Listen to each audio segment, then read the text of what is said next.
Pemirsa Pandawa Worldview, terima kasih Anda masih bersama kami.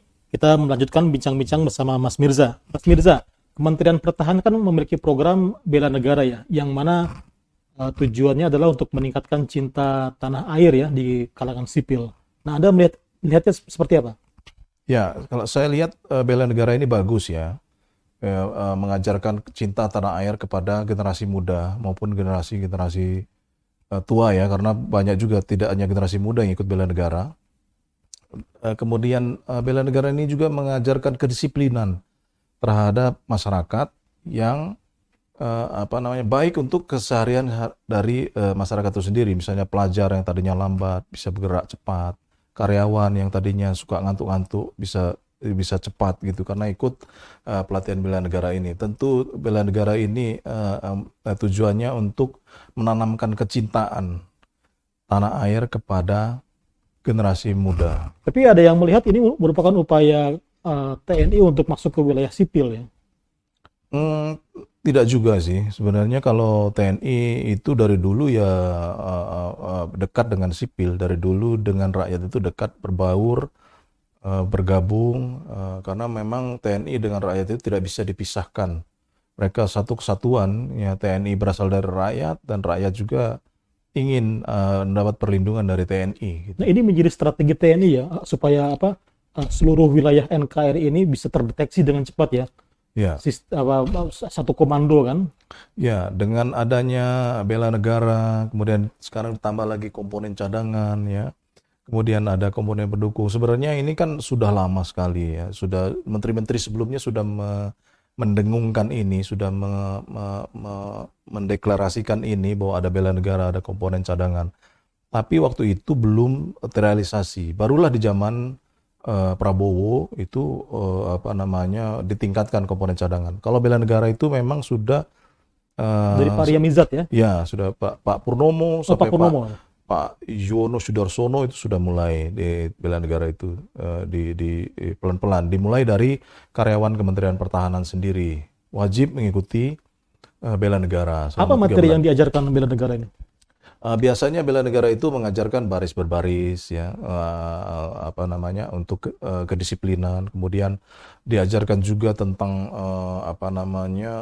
intelijen, dasar-dasar militer, Pancasila. Kemudian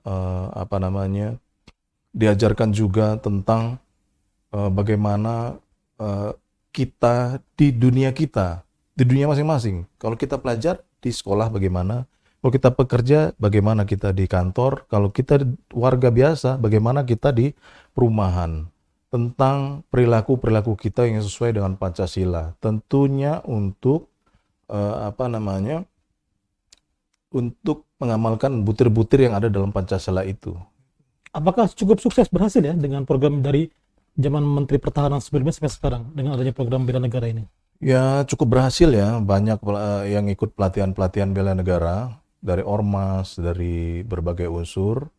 Cukup berhasil sih itu kegiatan bela negara itu. Terutama dari mahasiswa ya untuk menangkal paham-paham yang tidak sesuai dengan Pancasila ya. Iya. Waktu bela negara juga diajarkan bagaimana itu radikalisme, bagaimana menangkalnya, bagaimana mengatasinya, bagaimana ini ya. Jadi bela negara itu sama dengan dasar-dasar militer lah. Mungkin hanya kulit-kulitnya saja karena mereka tidak seperti militer yang bertempur, yang bagaimana taktik menyerang, menyergap, kemudian bagaimana menghindar ya, teknik-teknik intelijen. Nah, kalau bela negara ini diajarkan juga, tapi hanya kulit-kulitnya saja, hanya dasar-dasarnya, karena pendidikannya pun tidak lama gitu. Ini berbeda dengan Komcat dan komponen pendukung tadi ya? Ya, kalau komponen cadangan itu lebih di atas. Iya, mohon dikoreksi kalau salah. Itu kalau saya tidak salah dulu rencananya itu diberikan pangkat.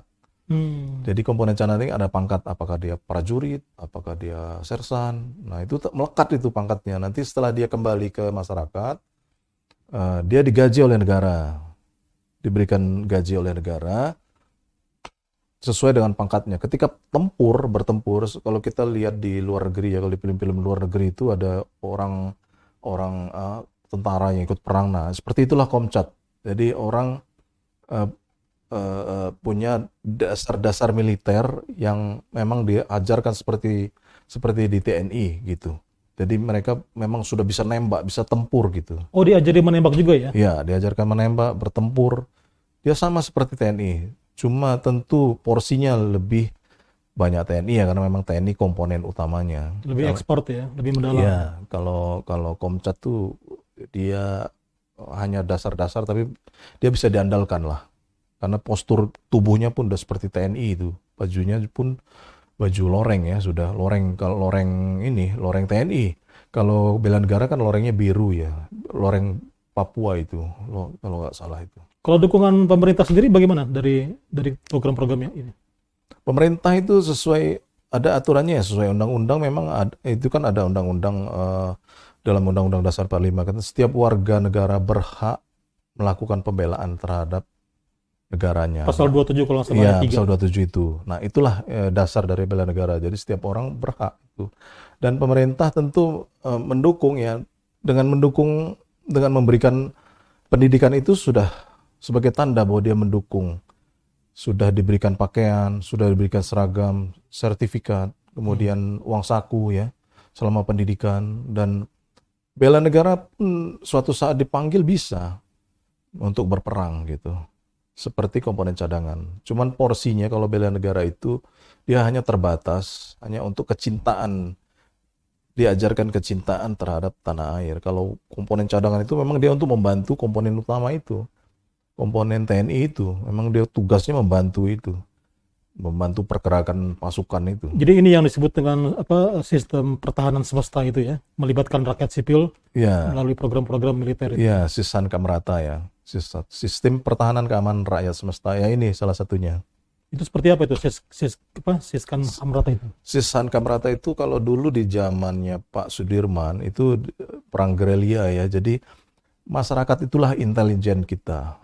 Jadi dia yang intel-intel kita, dia yang menjadi mata dan telinga kita di perbatasan maupun di laut maupun di daerah-daerah di gunung. Mereka itulah mata dan telinga kita gitu. Jadi mereka lah yang akan memberikan informasi jika terjadi misalnya ada paham-paham radikal, ada paham-paham yang bisa mengganggu keamanan negara. Nah, itulah yang sekarang ditanamkan. Misalnya nelayan-nelayan kita itu dijadikan agen sama Angkatan Laut supaya dia bisa memberikan informasi nelayan-nelayan kita. Nah, itulah adalah Sisan Kamrata itu, kekuatan-kekuatan rakyat semesta itu yang ditakuti dunia itu. Dunia takut itu, segan dengan ini. Iya, melihat kekuatan rakyat yang bersatu itu mengalahkan alutsista itu. Jadi justru untuk menghancurkan Indonesia, hancurkan dulu persatuan rakyatnya itu ya. Iya, makanya dulu benar dengan ancaman militer itu. Iya, makanya dulu sempat ada teritorial yang dihapuskan. Babinsa mau dihapuskan. Komando teritorial. Iya, komando teritorial mau dihapuskan. Kemudian Babinsa itu tidak perlu gitu. Nah, itu salah satu cara ancaman non militer itu yang supaya kalau itu disetujui, ya negara lain itu gampang menghancurkan Indonesia. Karena untuk mengetahui ada rudal jatuh di Kalimantan, kita nggak perlu peralatan canggih kan? Iya. cukup dengan dari masyarakat. Dengan WA, lapor di Twitter, maka viral kemana-mana. Kan? Iya. Jadi kekuatan masyarakat itu kan, masyarakat itu ada di mana-mana. Walaupun dia rumahnya di gunung, dia setiap hari naik turun gunung. Dia yang tahu ada isi gunung itu apa. Sudah biasa gitu kan. Medannya, naiknya dari mana, turunnya dari mana. Mereka sudah paham. Itulah yang dipakai zaman peperangan dulu itu. Untuk sistem gerilya gitu ya. Dan sekarang masih dipertahankan itu, Sisan Kamrata itu. Walaupun ya tentu harus dibarengi dengan, karena ini modern, sudah zaman canggih, 4.0, industri 4.0, tentu harus ada alat-alat yang canggih ya. Karena kita lihat Irak, Libya, itu kan sama juga sistemnya, pakai rakyat juga, tapi tetap aja ketahuan. Bersembunyi di dalam tanah, ketika Saddam Hussein bersembunyi di dalam tanah. Karena dia dengan drone itu ya. Iya, tetap ada alat yang lebih canggih lagi bisa mendeteksi ada orang di dalam situ gitu. Jadi memang harus dibarengi juga dengan itu, kecanggihan teknologi ya. Baik, ya pemirsa, tidak terasa kita sudah di penghujung acara. Terima kasih Anda sudah bersama kami selama 30 menit. Saksikan terus Pandawa Worldview dengan tema-tema yang lebih menarik. Dari saya, Assalamualaikum warahmatullahi wabarakatuh. Sampai jumpa.